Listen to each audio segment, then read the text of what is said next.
6 days a week, 3 p.m. Man, we got some stuff to talk about. These are some other topics where I'm just thinking, okay, are we really covering this? Is this really real? All right, we got 3 candidates backed by New York City Mayor Zohran Mamdani that just won Democratic congressional primaries, and this is interesting.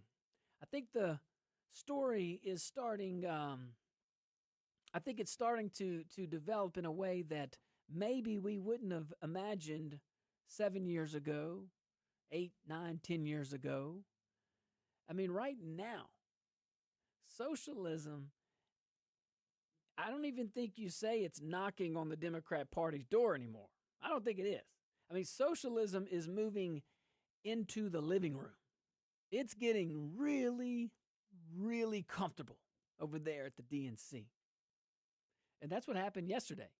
I mean, Mamdani backed 3 candidates, okay? I'm going to butcher the names, but Chevalier, that's what I'm saying. I'm sure I'm butchering it. But that was, knocked off 5-time Congressman Esplat. Adriano. Anywho. In a major upset, according to several articles, I don't know much about the congressman in full candor, but I do know he's a longtime Democrat, and I know he was a 5-term congressman. That is tough. Claire Valdez won the race to replace retiring Congresswoman Vasquez.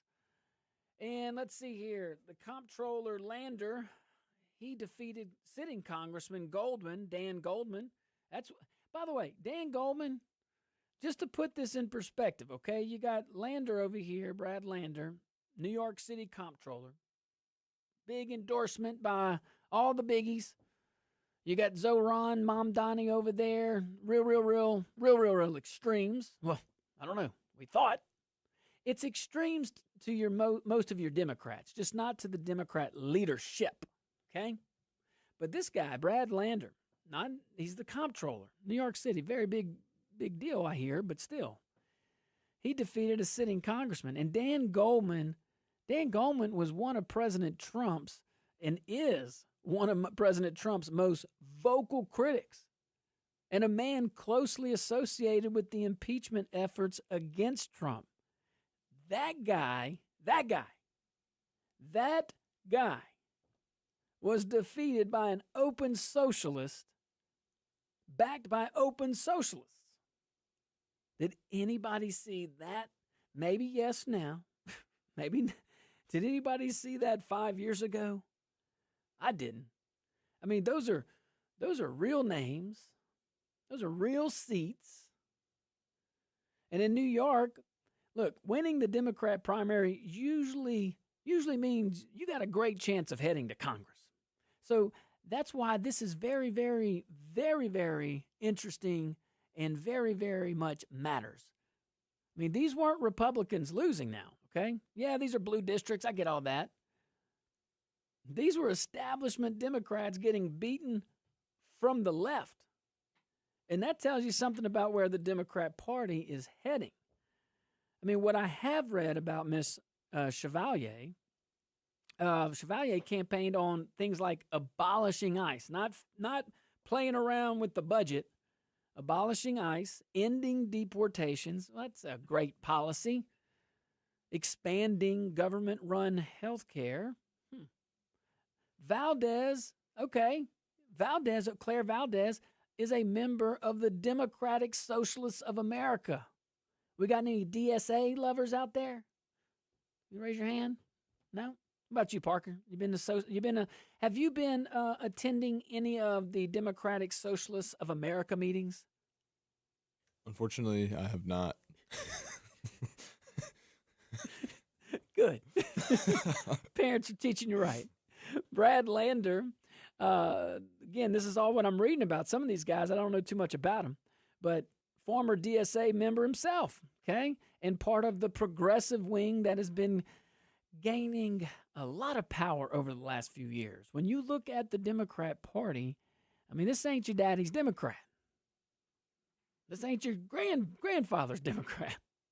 I mean, this is like the last 10 years, I would imagine. You had AOC come out, you had Bernie and all these folks.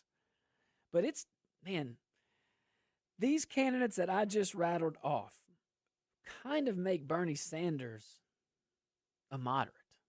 If you really think about it, maybe it's because he's a millionaire now. Thought he didn't like millionaires. Jeez, gotta make up your mind, Bernie. Gotta feel the burn over there, Park. All three of these were carried across the finish line by one of the most extreme socialists ever elected in our country, and that's Mayor Mamdani, New York City, who has been probably, well, at least in can we agree with this? At least in New York politics, a very newcomer, extremely newcomer. And he's been one of the most influential figures on the left in that state. Arguably, I mean, he definitely is to the left of AOC. I think. I don't know. Maybe not. Maybe not. Hey, we're gonna open up the phone lines early today. Okay, we're gonna open them up early. I'll just keep them up. We'll go to them periodically. All right. If you're on hold, just kind of wait just a little bit. I'll finish my thought and come right to you. All right, because I want to make sure we have all the time in the world for Mr. Fleming just to kind of tell us everything, what's going on out there. I know he's limited, I think, to 2 segments, so I want everybody to get a good opportunity to listen to John Fleming. Again, both candidates, everybody, I know you're getting around, going around the state. Totally understand that. You can't be everywhere. Don't look into it if someone's not on the show. But I certainly appreciate John making the time. I know he's busy. And you guys stick around, though, because we're gonna be right back. All right, guys, stick around.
welcome back to the Josh Guillory Show. We are broadcasting live from the KPEL Studios here in Lafayette, Louisiana. Man, we're live on the KPEL Studios. We got the phone lines open. We're going to open them up early because we have a special guest coming on later half of the second hour, Mr. John Fleming, candidate for U.S. Senate here in Louisiana. Everybody's invited, but I know everybody's busy. You can't be everywhere all the time.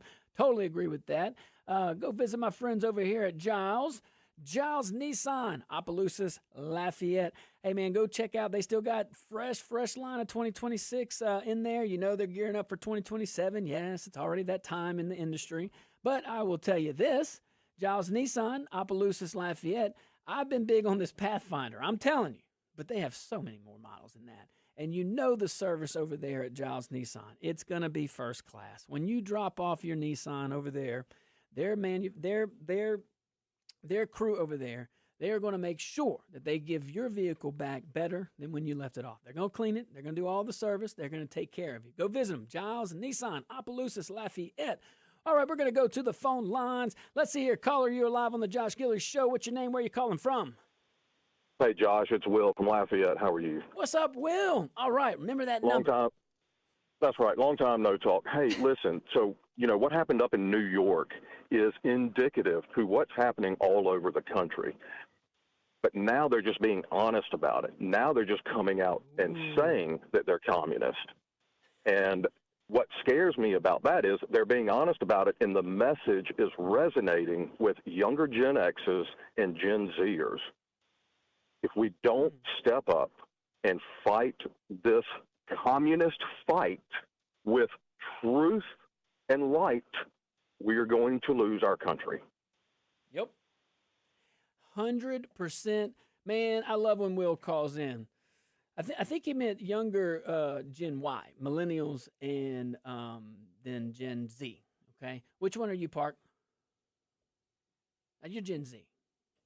04, so I don't know okay, what whatever is. that is. Yeah, Whatever that's Gen that Z. is. That's my people. Okay, good. I meant my kids.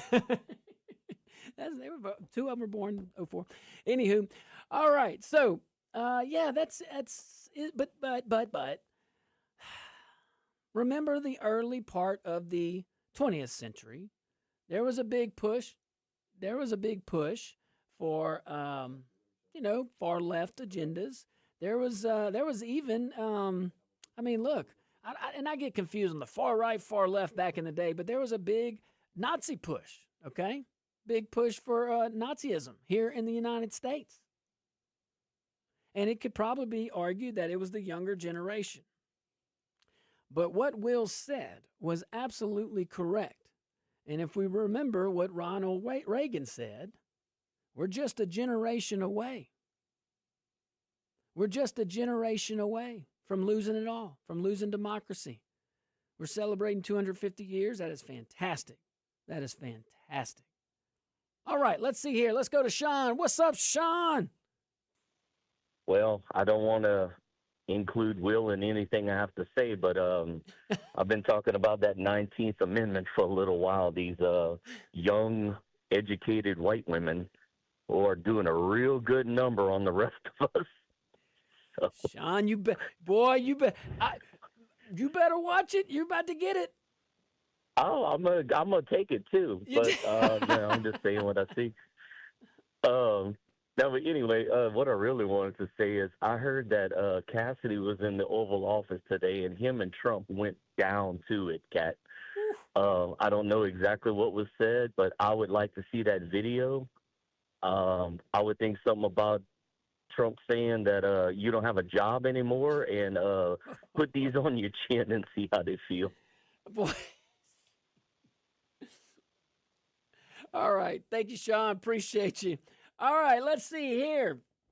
It's probably that conversation probably had to do something with war powers, We'll talk about that here if we get some chance. Actually, we will definitely talk about it because I think one thing to say, one thing to notice, no matter what, I don't think we'd have to worry about this kind of behavior from our senator going forward, whether it's Julia or Tom, okay? So I'm just saying. Tom, John, All these names. Okay, so yeah, I don't think you have to worry about that with John Fleming. I don't think you have to worry about that with Julie either. Okay? But we'll talk about it, especially with Iran. All right, now, let's go back to these three open socialists. You had Valdez, a member of the DSA. That's the Democratic Socialists of America. It's all in New York. Brad Lander, also a former DSA member. He's also part of the progressive wing, again, that's been gaining some momentum for a while. All three of them, though, Chevalier campaigned on abolishing ICE, ending deportations, want to advance or expand some more government health care. These are all very, I'm saying that lightly, okay? I'm saying that lightly. But to what Will was saying, Sean, you know, if we think this is just one night in New York, I think we should think again. The Democratic Socialists of America, look, check these stats out. Check these stats out. They already have roughly 110,000 members. Now, this is a Democratic Socialists of America. That government runs everything. Government runs everything. So that means only a few. Let me tell you what that means. Or remind us. That means just a few people make decisions for the masses. Okay? The Democratic Socialists of America make people like AOC or any of these current congressmen on the Democrat side, most of them that are just arguing against Trump, these guys make those folks look like moderates, like moderate Democrats. Check this out. You have 110,000 members of the Democratic Socialists of America right here in the country. 250 chapters. That's a lot. That's worth noting. It's a lot. So they're already planning for 2028. We got to think about this. We got to get ahead of this stuff. Now, you know, I know you're hot and heavy in your studies. You're about to graduate. I know you probably just do what you got to do and get out of there. But what's the talk on politics out in UL's campus, and what are people saying? Honestly, I'm in broadcasting. I'm assuming majority of the people who talk politics at UL are in like the business and finance classes. So I'm not in any of their classes, and my major is pretty small. So I have about the same 6 kids in every class. And there's about 7 of us. So so if somebody doesn't graduate on time, it's going to be noticeable. Right. You're going to stand out. Correct. You want to graduate. Of course. Of course. Which on time is subjective. On time is very subjective. But I will say, as far as UL goes, I think those graduation numbers or people who start and finish are declining. Really? Yeah. Over there? Probably because they need to come listen to the show. I don't know. Yeah, who knows? Maybe listen the whole day.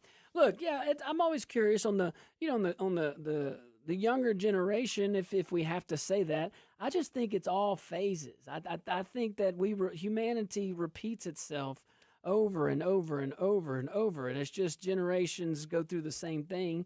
But choices, yeah, those will affect the future generations, and that's why we need to identify these extreme groups, and they start a lot in college campuses, because how easy is it when you're going into a world where your ordinary student, not there's exceptions, working full time and all that, but your ordinary student is living in a bubble. They're treated like adults. You can vote, you can do all these things, but they're not paying their bills. I know there's plenty. Look, I work full time and went to school full time. I got it, okay? But a lot of kids don't. And when you don't have that and you ain't paying Uncle Sugar, you know, his portion, or her, however you identify. I'm kidding. But you tend to learn a few things. You like paying taxes? It's probably the worst thing I've had to do so far. You see? But I have to do it. Have to do it. 2 things: paying taxes and dying. We will never avoid it. Never. Mm-mm. All right, but we can't avoid this commercial break. All right, guys, stick around. We'll be right back. Check us out.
Welcome back to the Josh Guillory Show, broadcasting live from the KPEL studios here in Lafayette, Louisiana. Let me give a shout out to my friend over there, Dr. Kevin at Dr. Kevin's Wellness Clinic.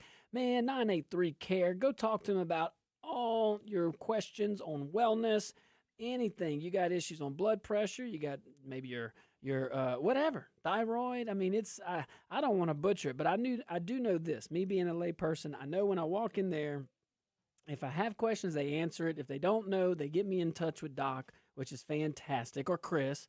There's a whole bunch of crews over there, a whole bunch of good folks in the crew over there. But if you just want overall just wellness, feeling better, thinking better, being more clear, call them 983-CARE, 983-CARE. Dr. Kevin at Dr. Kevin's Wellness Clinic. All right, let's go back to the phone lines. Caller, you're live on the Josh Guillory Show. What's your name? Where you calling from? It's Norm. Norm. Okay, that's where you would write it. All right, Norm. What's up, Norm from Poche Bridge? Well, I've got a very simple question. Yes. I'm listening to all this socialist this and socialist that and this, that, and the other thing. I've got a very simple. What's in it for me? Yeah. Well, Listen, I've worked for my family all my life. I work for myself all my life, and I can't have this. I can't have that. What's in it for me? yeah. Great question.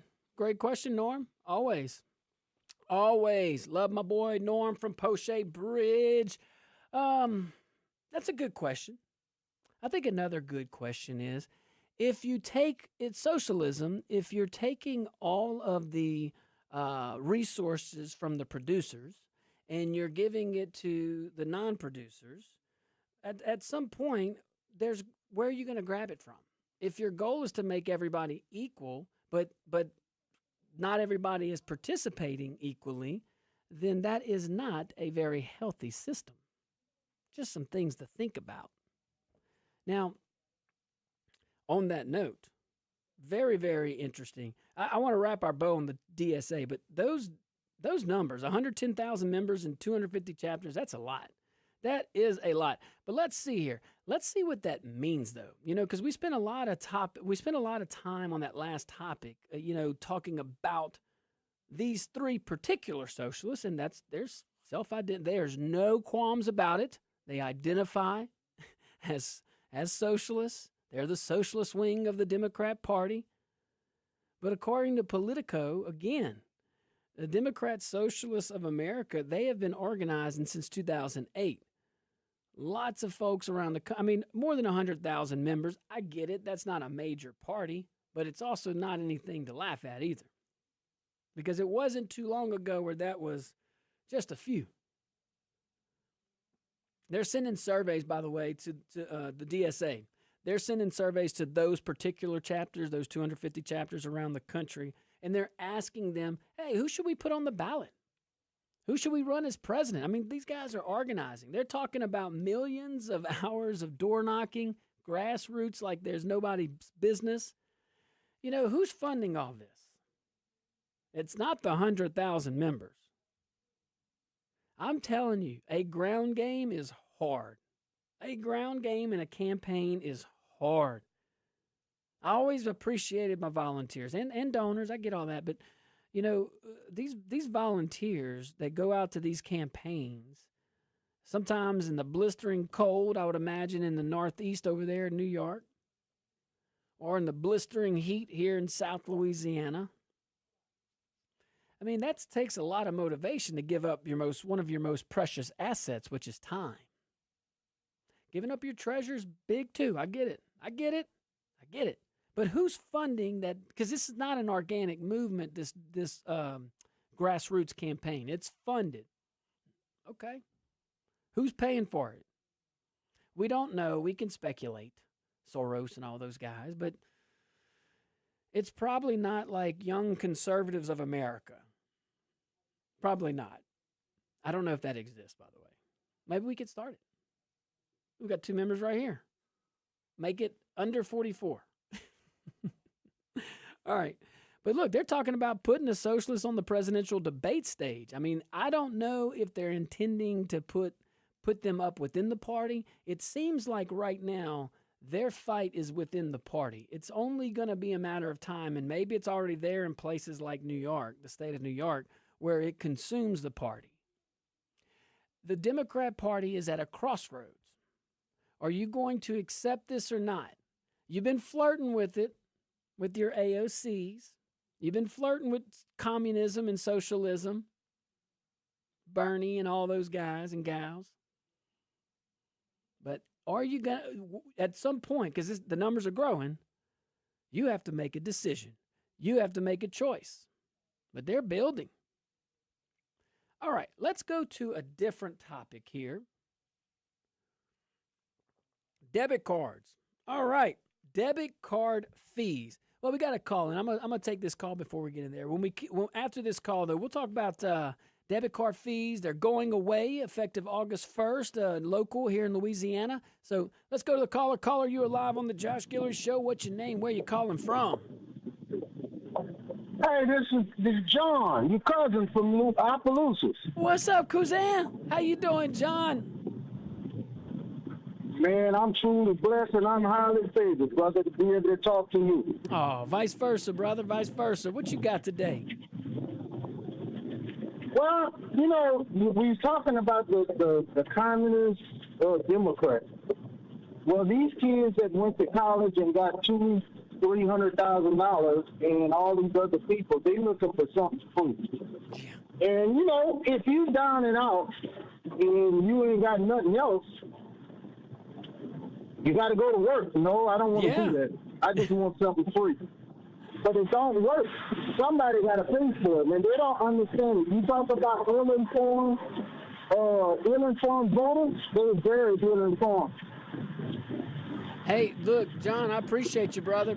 Thank you so much. I had a little background noise. That's why we had to hang up. But, John, good points, man. I just think, like you said, man, at some point you got to grow up. At some point you got to go to work. I mean, no one is saying – let me summarize what John was saying. There's no such thing as a free lunch.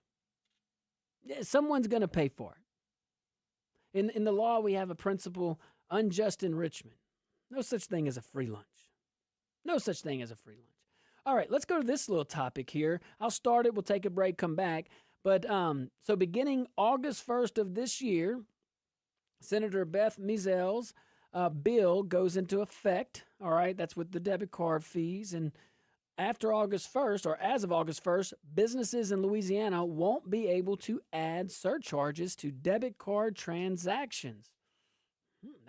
I'm telling you, that's a big thing, okay? That's a big thing both ways, all right? And there's multiple ways to look at this, and I will tell you that it's going to self-correct. So when we get back, we'll talk about how is this going to self-correct? What are you talking about? This whole thing about a market, this whole thing about freedom and contract and stuff, I don't know. But I also understand nobody likes hidden fees, and I think there's some common ground there that maybe we can all agree on. All right, guys, stick around. We'll be right back.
All right. Oh, my headset's. Okay. Good job. Welcome back to the Josh Guillory Show.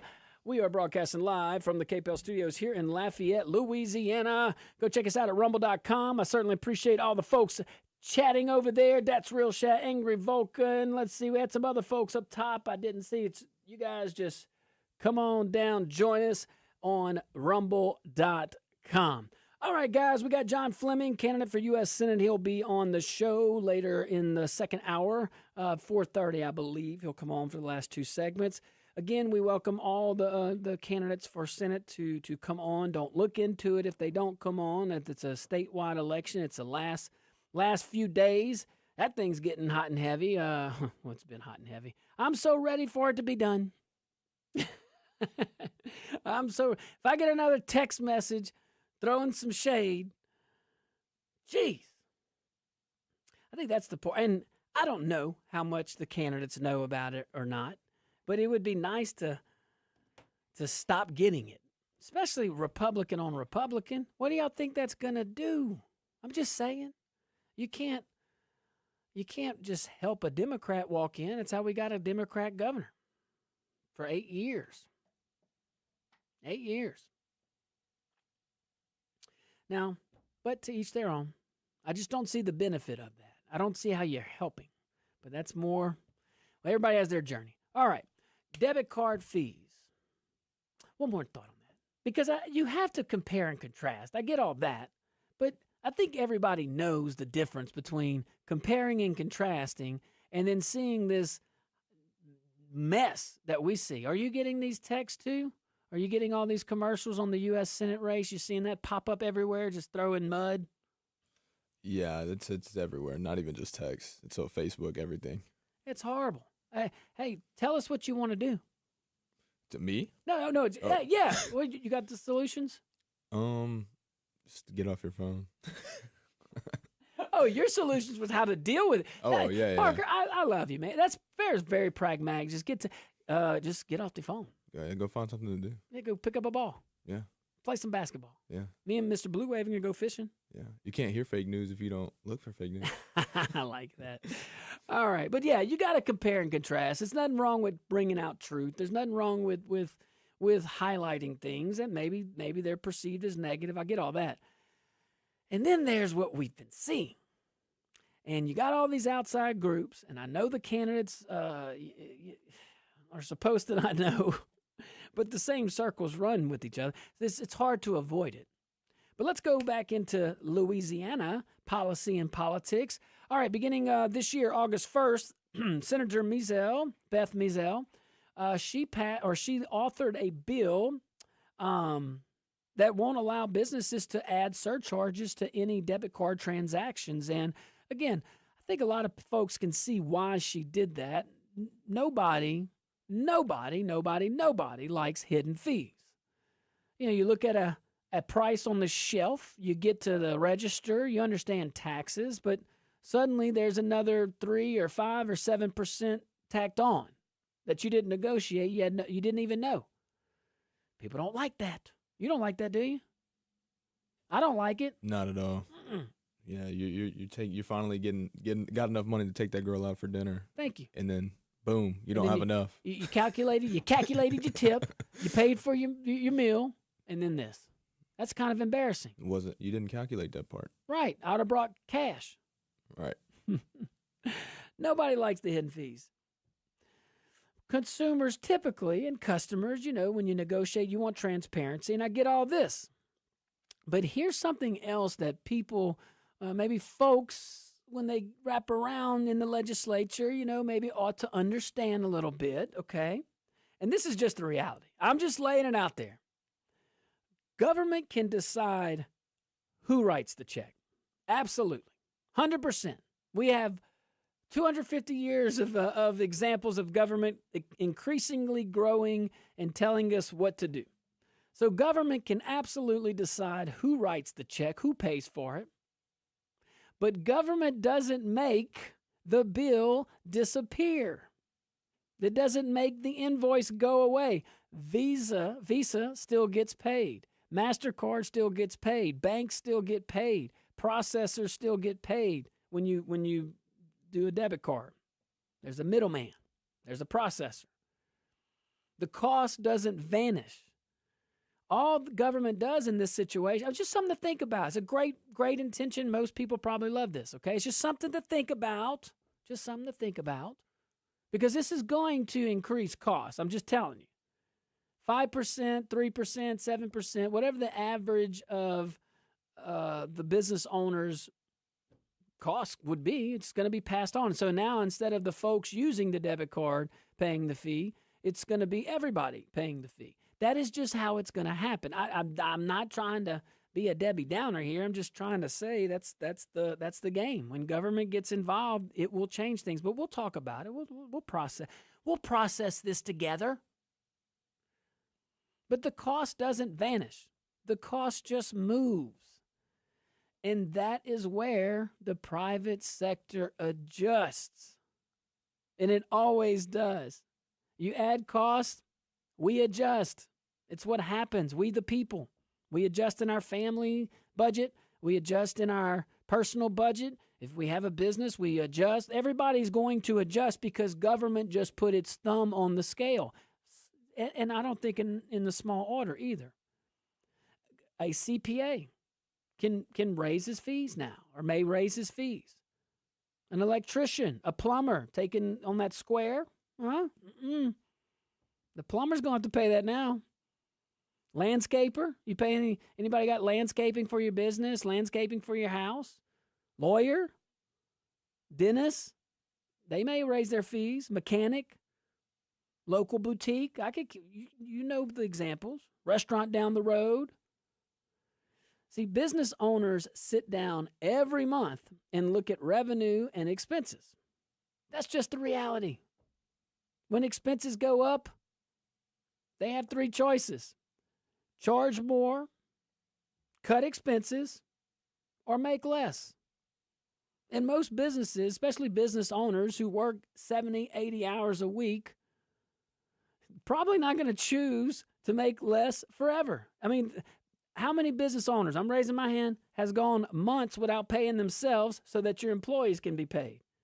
I'm just saying, costs are not our friends. All right, guys, stick around. We're gonna pick up this topic when we get back. I don't want to beat up on the good senator. I think it's really good intentions. These are just thoughts. Maybe I'll offer a solution. Maybe something we can all wrap our arms around. But stick around. We'll be right back. Hour number 2 is gonna be great. Parker, don't go anywhere.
right, good.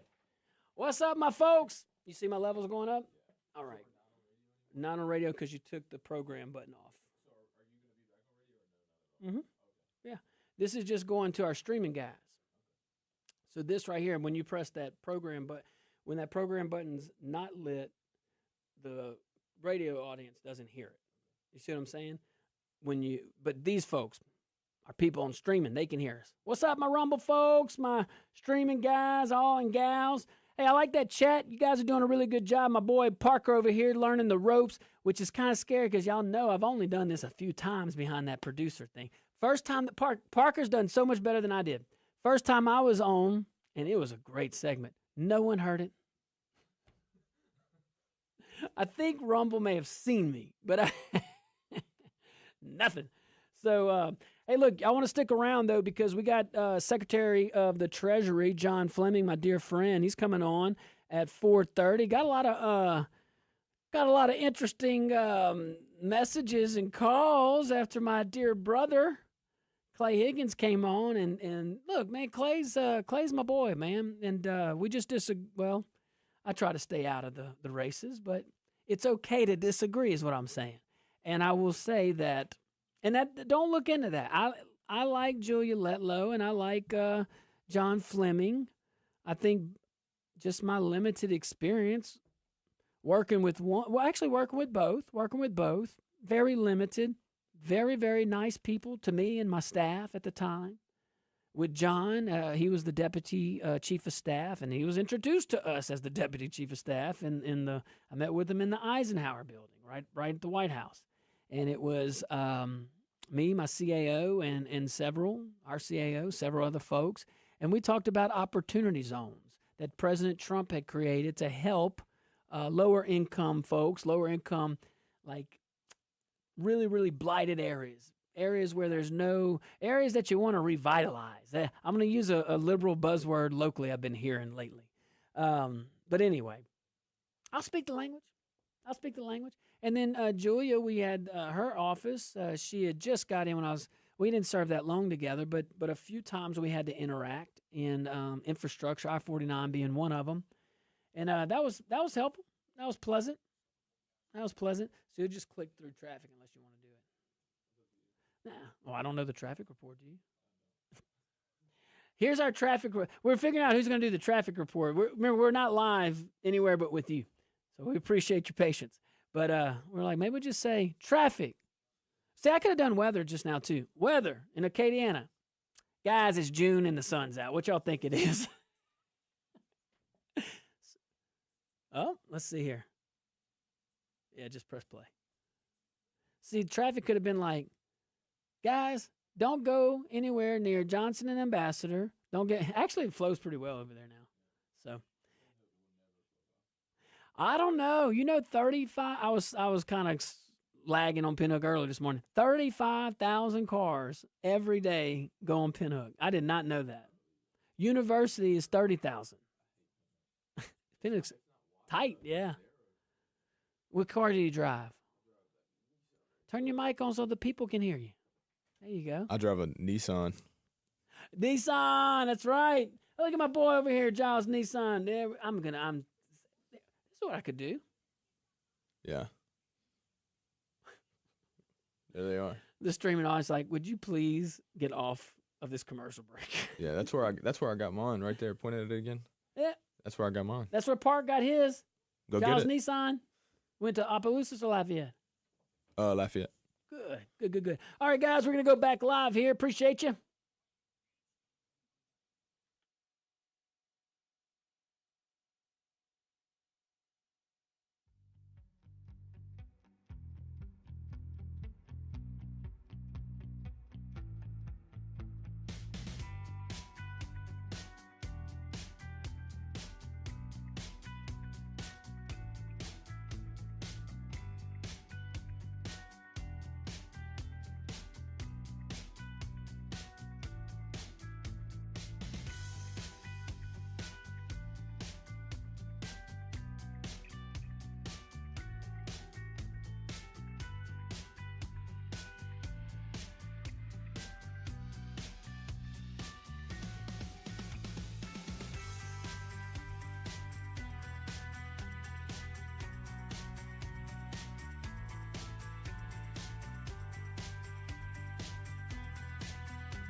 Good afternoon, ladies and gentlemen. Welcome to hour number 2 of the Josh Guillory Show. We are broadcasting live from the KPEL studios here in Lafayette, Louisiana. I want to see you over there on rumble.com, like Rumble in the Jungle. Look up the Josh Guillory Show.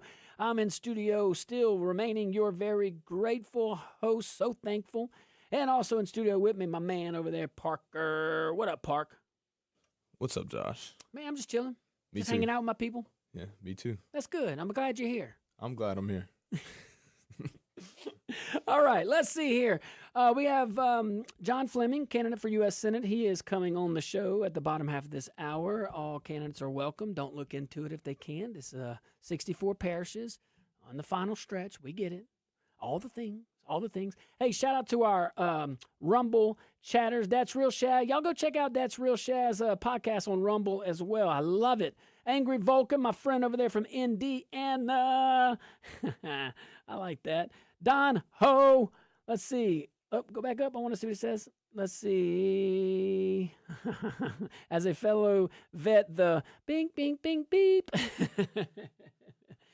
All right, so go check us out. Keep going down.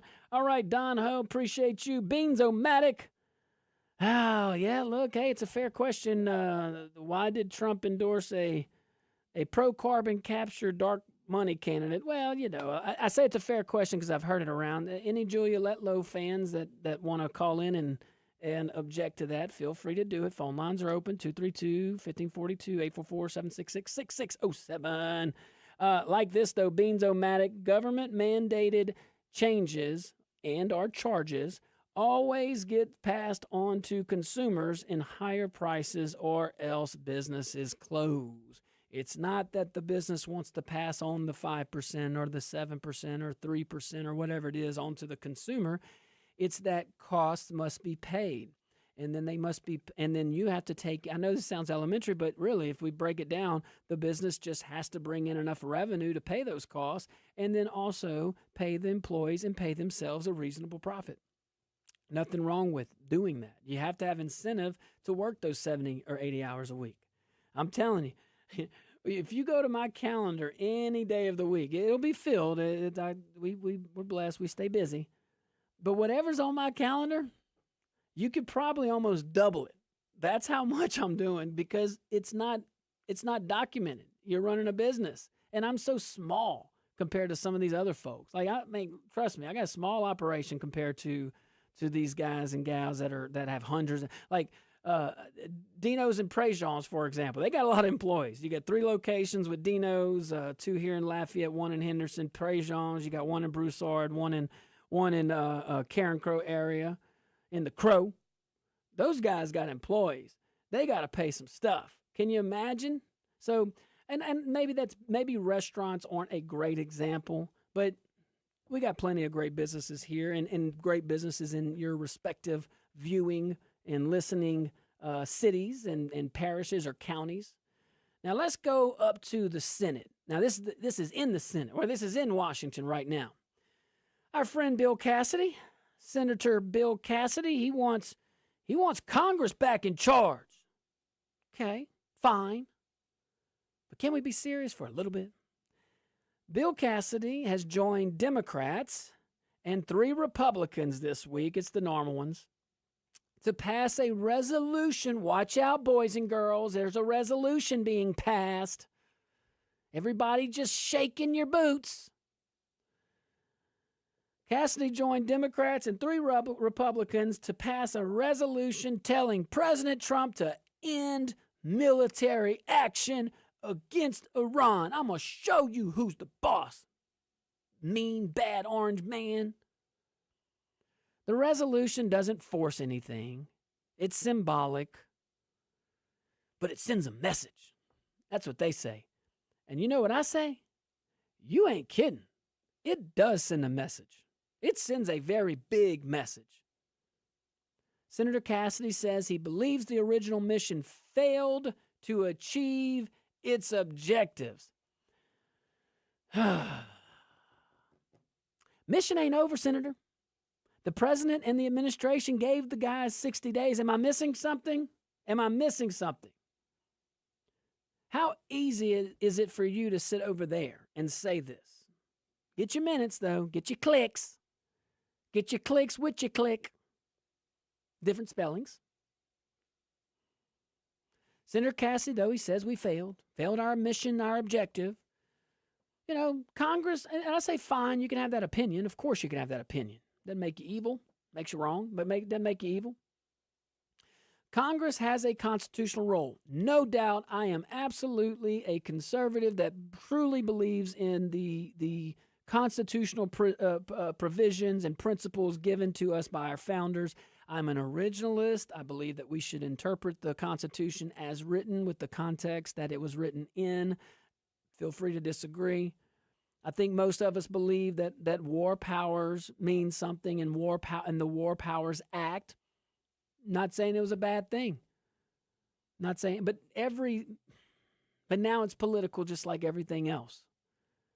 All of us believe in checks and balances. But here's the deal. Iran isn't a faculty debate at LSU. These are people who chant death to America. These are people funding terrorists. These are people who have spent a long time trying to kill Americans and our allies. And it seems like every time America uses force, half of Washington suddenly becomes General MacArthur. Everybody has a little press release. Everybody has a resolution. You're spending all this time passing pointless resolutions that literally have no legal effect. None. You couldn't spend that time avoiding budget reconciliation to pass through funding for ICE or Border Patrol. You want to play these games? This is why no one trusts you. This is why your approval rating, Congress, is so low. And when the roles reversed, we have actors on our side that'll do it too. So eventually, though, we're going to purge this. I don't know what happened. I don't know what happened with the leaders for 30 years that have acted like this. I don't know. But hopefully that phase in America is dying out or going away or something. I ain't wishing people to die. But at some point, country has to mean something, and our regular order has to mean something, and our peace has to mean something, and stability has to mean something. Everything is not a fight. Everything is not so extreme. And you don't play politics with things like the War Powers Act. And they didn't even exercise it. They passed a press release and and called for a resolution, and who cares? Everybody has an opinion. And everybody wants to look wise in Washington. Everybody wants to look wise after the fact. And this is not even after the fact. We are literally in negotiations. That means if we don't get what we want, the president already said what is going to happen. The bombing continues. Nobody wants that. I know, well, some folks might. There's some money into bombing. But most people don't. Most people don't. And, hey, maybe Senator Cassidy has a point. Maybe he's wrong. I just know this. Whether you're a Democrat or a Republican, war isn't a game. It's not chess. It's not cable TV. It's not a chance to score these little political points against Donald J. Trump. You know, you got your feelings hurt. Okay. Everybody gets their feelings hurt. My wife's a counselor. We're big advocates of counseling. You can go talk about it. Go get some help. But you don't play games with the War Powers Act. And you don't do it as a Republican. What the heck? Against another Republican. Unless it was real. If you had a real legitimate abuse of the War Powers Act, if you had a legitimate president going rogue, but these guys act like the group of 8 weren't informed. That's the 8 people that run Congress. We elect folks, but they just do what these 4 people on one side, 4 people on the other side say to do. Very rare occasions when they don't, and, vote on principle. But really, They act like that group wasn't included. All right, guys, we're going to take a pause. When we get back, folks that are on hold, I will go straight to you. My apologies for keeping you on hold. Stick around, guys. We'll be right back.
Welcome back to the Josh Guillory Show, broadcasting live from the KPEL studios here in Lafayette, Louisiana. All right, guys, we got about 6, 7 minutes left on this segment. We're going to have John Fleming coming in here at 4:30 time frame, candidate for U.S. Senate.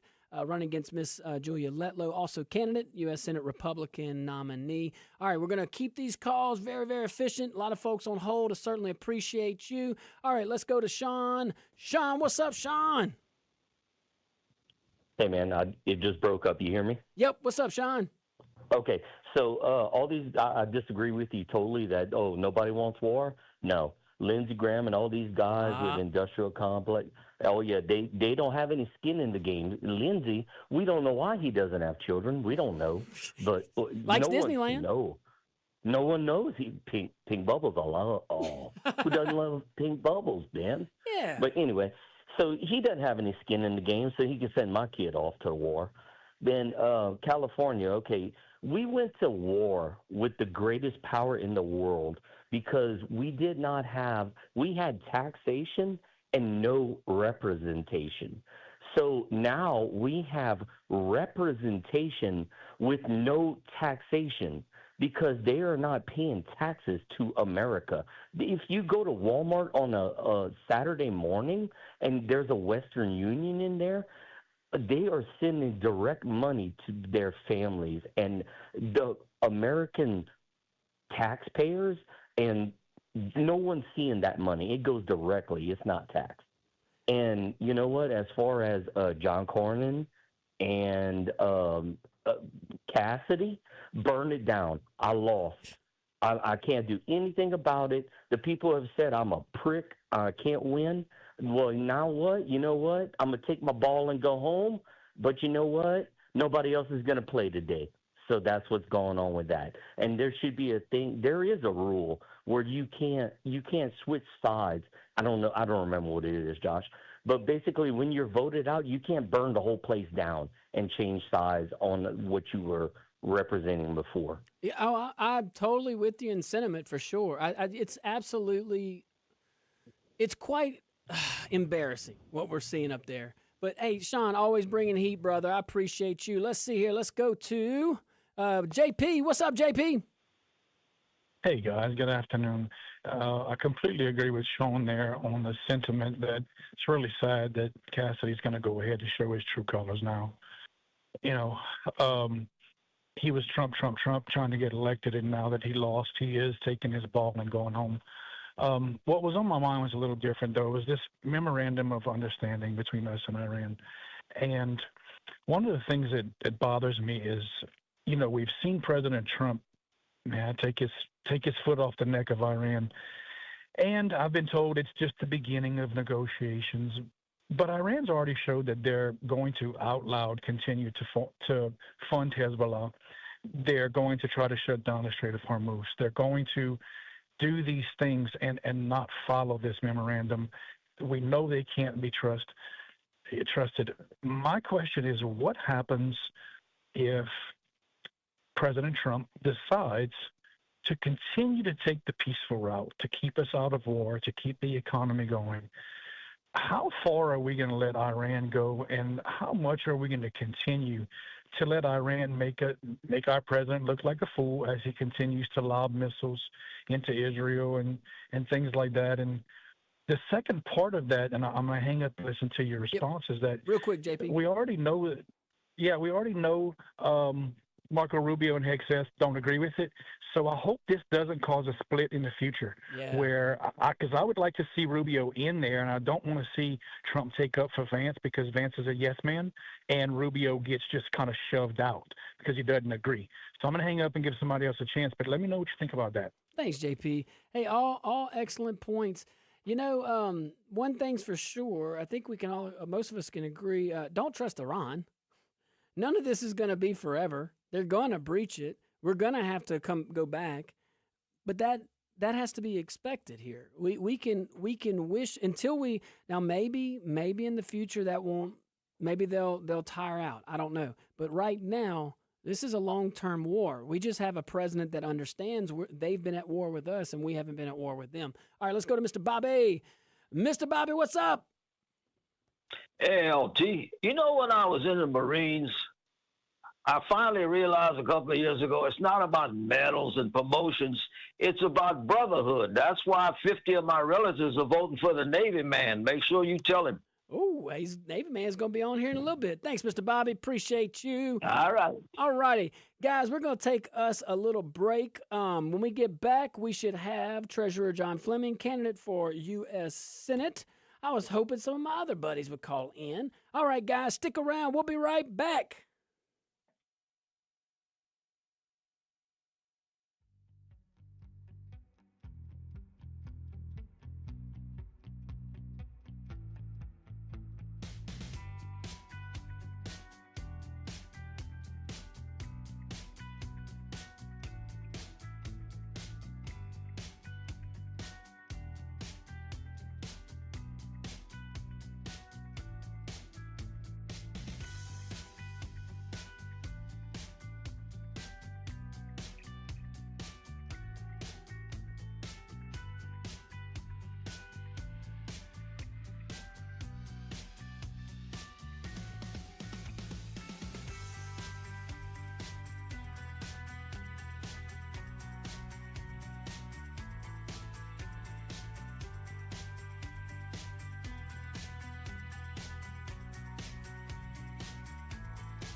Welcome back to the Josh Guillory Show. We are broadcasting live from the KPEL studios here in Lafayette, Louisiana. We are so blessed to have my dear friend John Fleming. He is a candidate for U.S. Senate here in Louisiana. Miss Julia Letlow is the other candidate for U.S. Senate. This is for the Republican nomination. Election day is this Saturday, encouraging everybody. This is where you go vote in your regular precincts. And, I'm sure you know those nice ladies and gentlemen over there. So go grab a coffee, go vote. All right, let's see here. Let's go straight to Secretary John Fleming, candidate for U.S. Senate here in Louisiana. How are you doing, Mr. Fleming? Hey, doing great, Josh. Thanks for having me on today. All right. Well, thank you. I appreciate. Look, I know how busy I can only imagine you run a statewide campaign. You got a few days left. You're at the end here. So what's going on? We have just this brief time with you, and we want to maximize our time, Sure. get you in front of the folks. Well, we just announced yesterday that we received a poll. We're up 5 points, 45 to 40, and very few, of course, people who are undecided at this point. Right after the primary, we did a poll, and it showed us really in a dead heat with Letlow. But we've been gaining points ever since then. My favorables remain high, 18 points positive over negative. Julia's are really just 1-to-1. She's about even negative and positive. So we're happy with where we are, and that's despite millions upon millions of dollars of attack ads, all of them 100% not true, untrue. And that's, of course, from dark money coming from carbon capture industry and trial lawyers and people like that want to control who represents us in Washington. And, of course, it's my opinion that it's the voters, it's the people of Louisiana that should be representing them in Washington. And so we've got a tremendous grassroots. We got over 20,000 yard signs across the state. And we're ready to go on Saturday. Oh, I can imagine, and we see it. There's a lot of energy around the election. A lot of folks passionate about this. We just saw, Mr. Treasurer, we just saw a story coming out about Senator Cassidy right now, and he's wanting to limit President Trump on his actions in Iran, and knowing good and dang well we're still in negotiations. And I just think I'm grateful that we won't have to worry about that anymore. I don't think John Fleming's out there pushing Trump to. I don't think Senator John Fleming would be in the Oval Office saying, "Hey, this is how you're the commander in chief." Not at this point, I don't think. No. Look, I was in Congress when we had the JCPOA, which was the original Iranian deal. I voted against it, but it got passed anyway by some lump-headed Republicans and with all the Democrats, which gave them billions of dollars of cash with a pinky swear that they wouldn't enrich uranium, but they did. But no, I support President Trump. He's doing the right thing. Political, military, and economic pressure he's applying to them, forcing them to the negotiation table, and we're getting a good deal. Oil prices are down now. So why in the world would a U.S. Senator jump in at this point when we have a president that's doing an awesome job? I couldn't say it better myself. I could not say it better myself. You hear, at least we've been hearing on the trail across the camps, carbon capture. You hear all of this sequester, eminent domain, and I just like to bring everybody back to what eminent domain is. Very easy, two prongs. You got to have a public purpose, and then fair market value has to be paid. I just, Mr. Treasurer, I don't know the public benefit from a private company being able to take private property. I mean, what's your thoughts? Well, that's what the law and the Constitution of Louisiana says. However, now, let me back up. The Constitution says it must be for a public purpose, but the law that was passed in 2020 says something different. It says that a private company, either foreign or domestic, can come in and take your land for the purpose of carbon sequestration, which means toxic dumping on your land and there's now 200 lawsuits against landowners to do this. And a gentleman told me that he got one of their contracts. He says it works like this. You get it in the mail. It says either sign the contract or we'll see you in court, which means they'll bleed you dry of your family savings, and they'll take your land if you try to fight it. The other interesting thing was I was at a meeting, and a gentleman came up to me. He says, you know what I do for a living? I said, no. He says, I work on pipelines. I'm a pipeline expert. And he said, do you know how we know when there's a leak on CO2, carbon dioxide? And I said, no. He says, we walk along the pipeline until we find dead animals. And Wow. that's when we know there's a leak. So, look, these pipelines can be as close as 500 feet to schools, homes, and businesses. And so they're moving forward as we speak. And, of course, my commitment is that if I'm elected to the United States Senate, the first bill I will submit is the full repeal of the 45Q tax credits. They will end every project of carbon sequestration. Otherwise, 75% of all carbon dioxide toxic dumping for the entire country is coming here to Louisiana. Wow. You know, I would be very skeptical of any legislation coming out in 2020. That was some crazy times. Seems like a lot of things passed through.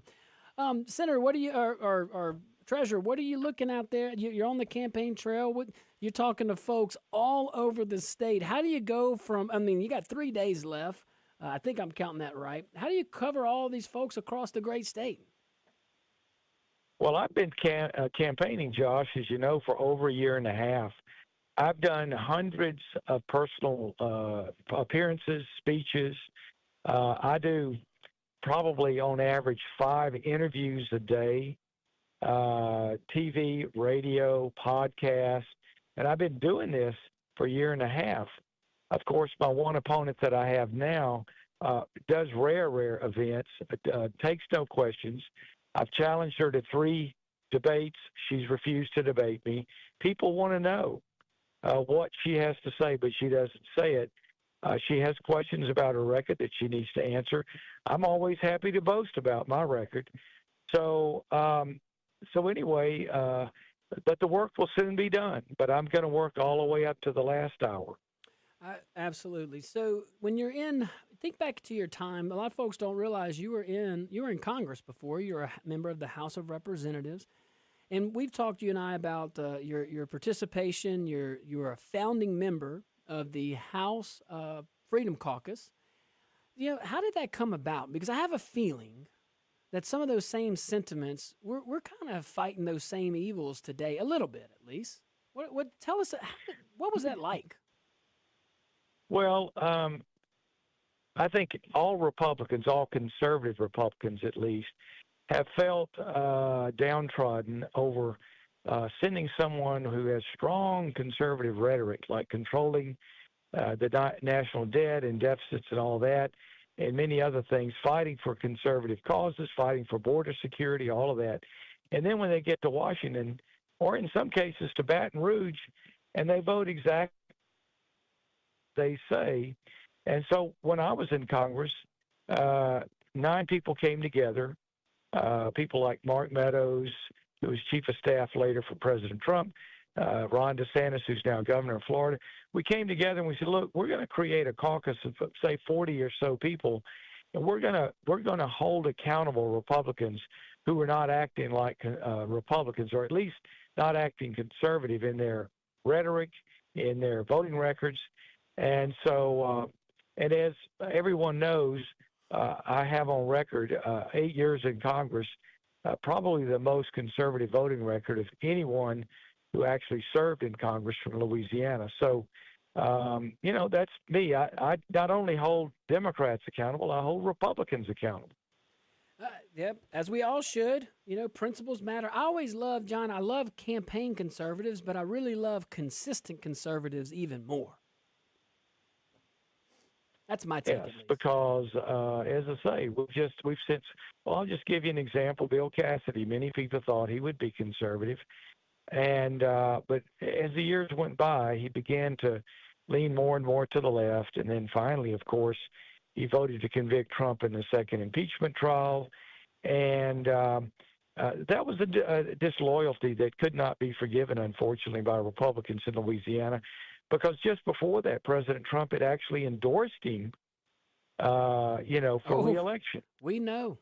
So, yeah, I know. So, we were all surprised by that. And of course, it created negative feelings that remain even today. Well, it's interesting. You bring up endorsement, and I don't know. I've only been on Earth the years I've been on Earth, and I've been paying attention a little bit the last, couple years. I've never seen. I just never in my lifetime. I don't think I've ever seen so many endorsements from elected officials. At least on my show, there seems to be a disconnect between the callers and the voters, and maybe some leadership. But I could be totally wrong. What's your take on all that? Well, I think that, again, as I've explained to many times before, Jeff Landry, our governor, was the one who engineered the endorsement by President Trump for Julia Letlow, meanwhile blocking my ability to reach out to him. He didn't know that I was going to run, and finally he reached out to me when he found out and said I was a fantastic candidate, and he asked me why I hadn't called him before. But also, he supplied a lot of pressure to the members of the Louisiana Republican Party, to many of the officials in the legislature, and demanding that they get behind my opponent, Julia Letlow, because he is out of sync. I mean, the governor is not popular anymore. His approval ratings are down in the 20s. And a lot of people are very upset and even angry at the governor, and he seems to want to control everybody in the boards and commissions, and now everybody that goes to Washington. And I think that there's a backlash. I mean, I've been contacted by a lot of people who say they're really upset with his campaign interference. That this is the vote of the people. The people should choose who represents them in Washington. Not the governor. He ran for office and he got elected. That's fine, but that's where it ends. His job is to run the state, not to run everything having to do with representation. And a lot of callers have called in with that too. John, again, we have John Fleming, candidate for U.S. Senate. He's in a runoff with Congresswoman Julia Letlow. Election is tomorrow. John, we got about a minute left. What's your message to the folks? Again, both candidates are open the rest of the week. Call back in if you need. No pressure. You got to be everywhere all the time. Give your thoughts with the folks. Got a minute left. Sure. I just want to remind everyone that the final vote is going to be Saturday, and that's the last chance. This is a runoff in the Republican primary. Independents can vote, or non-party. You will have to sign a little document that says that which party you're voting in. And if you want to learn more about me, you can come to FlemingSenateCampaign.com. You can come to my Facebook, Fleming for Louisiana. And again, as I tell people, the first vote I'm going to take, or the first bill I'm going to submit is the full repeal of 45Q tax credits when I get to Washington. So we can really bring clean industries into Louisiana instead of becoming a toxic waste site for the country. And Mr. Treasurer, hard break I have. Thank you so much. Guys, that was my friend John Fleming over there. Running for a U.S. Senate election is Saturday. Stick around Wellness Wednesday. I can't wait. We'll be right back. Thanks, Josh.